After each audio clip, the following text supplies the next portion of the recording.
I think that says a lot about him. He's unselfish.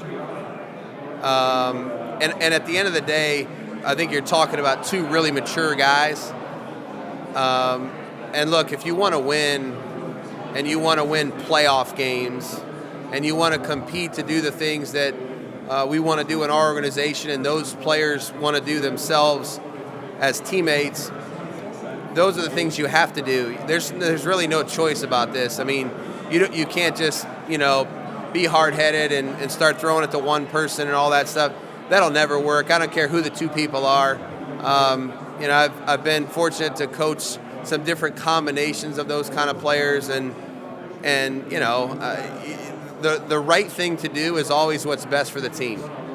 And I think those two guys understand that, and the fact that they have a great attitude about it, I think is really helpful for everybody else. Derek's fit on the team is as a player is obviously what we're looking for and what we want to try to build around. I mean, look, our relationship continues to grow personally. We won't be able to do anything on the field here for a little bit, but that'll be a process. And I think ultimately, you try to do what's best for the team, and I think both sides got to do what's best for when we get into those conversations with Derek, Derek's going to have to make decisions about what's best for him. That's what each man's right is, and they should do that for their families.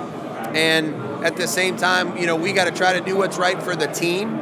And there'll be a sweet spot in there, hopefully, for everybody, and we'll be excited to go forward like that. He's still in the AFC.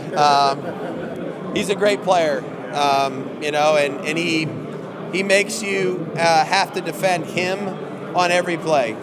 And so there's only a handful of guys like that in the league. He's a special player. We've played against him a lot, and he's done a lot of great things in our league. So look, the Chiefs are great, not just because of one player. They got a lot of great players, and they got a great coaching staff and a great culture and a great organization. They're going to be an incredible challenge for us this year.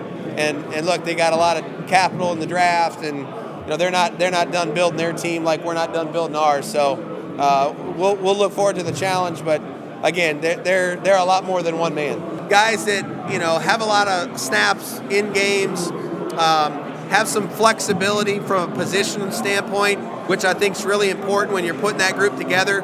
You can't just put a bunch of one-trick ponies together. So Parker, can he swing? Yes. Jermaine has guard tackle flexibility. You never know in this day and age, what you're going to need, and you certainly can't go in there with a bunch of one-position players. So the versatility and flexibility that they offer you and that we're going to try to create in the offensive line room is important, and those two guys are two good examples of that. Had great conversations with Alex so far. He's excited. Played a lot of football as a rookie, and everybody's, he played a lot of football. That counts for something, you know what I mean? And you can say, was it this or that? I know this, his second year is going to feel like his second year, not his rookie year, because he was in there a lot. He played a lot of snaps. He played tackle. He played guard. And we're going to try to give him an opportunity to earn a role that's his best fit, and it's best fit for the Raiders. And look, we know what he was drafted for, and we're going to give him an opportunity to do such. But ultimately, what we want to do at the end of the day is we're going to put the best 5 guys out there. The best 5 guys we can put out there to protect the quarterback and run the football and be physical. That's what we're going to try to do. That's a position that's hard to stay healthy. It just is. They touch the ball more than everybody but the quarterback, and they get hit more than anybody. And so, we have a couple guys that are rehabbing now.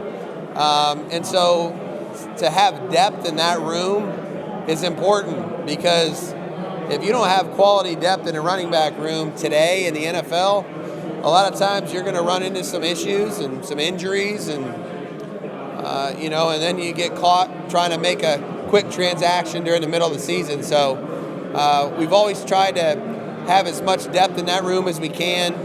I think it's a position it's really critical to have good players, but it's also really critical to have good depth that you can plug in there, and they can serve a lot of roles.